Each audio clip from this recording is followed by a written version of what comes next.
Hey guys, I was looking at a way to make the sump area of the Red Sea Reefer 250 a little bit more efficient. And one of the things I wanted to do was correct one of the issues that I've had. What I did is I made my ATO into a Refugium. I had it drilled, and one of the mistakes I made is I had it being fed by my reactor. And the problem with having it fed by the reactor is the GFO and the carbon in there are removing the majority of the nutrients before it got to my ATO. And my Chaeto, because of that, was not really growing.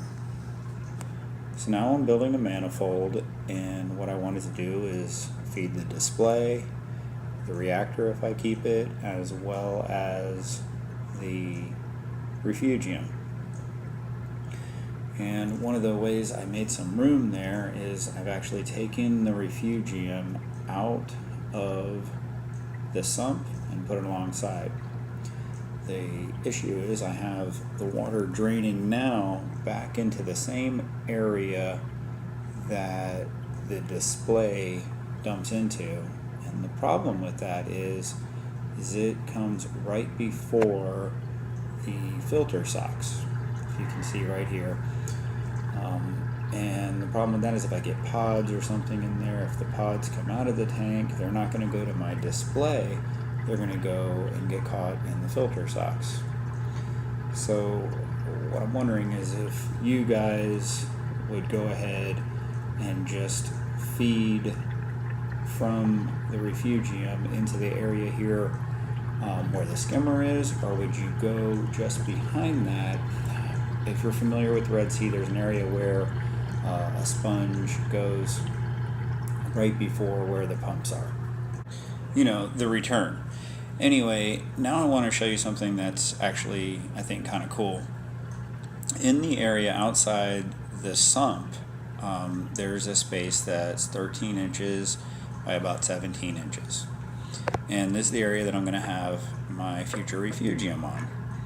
And what I did, because I'm going to have the Refugium elevated, is I built a drawer. I made it out of strong 1/2 inch plywood, so it's going to be able to hold the weight. Plus, it was a good way for me to put my testing equipment in here, which opened up one of my cabinets for the electric stuff and the plumbing. The last thing I've got to get out of here is the dose, and I'm working on that, but that's going to be for another video. So in the area where I built the drawer, I'm going to put a 12 inch by 12 inch by 12 inch tank that I'm going to use as a Refugium. It's going to give me 7.5 gallons. And what I'm wondering is if you guys would have 2 drains at the same height, or would you just have 1 drain and then stagger it up a little bit higher? Would you have an emergency drain? Okay, I'd appreciate any input on that. But I also want to show you one more cool thing that's really helped me tackle the pH swings. I put a fresh air intake, and what you see disappearing into the wall is a 3/4 inch line. It actually goes 25 feet from that point out to my patio.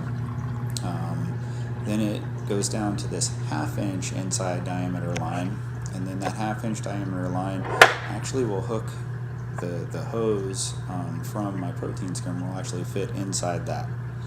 Put some tie wraps on each of them, and my pH has consistently been around the 8.2 mark. It goes up as high as 8.35 at points, and the lowest it got was the other day when I had 25 people in my house, and it went to 8.06. Which, when you have that many people in your house, usually carbon dioxide can get overwhelming on your tank.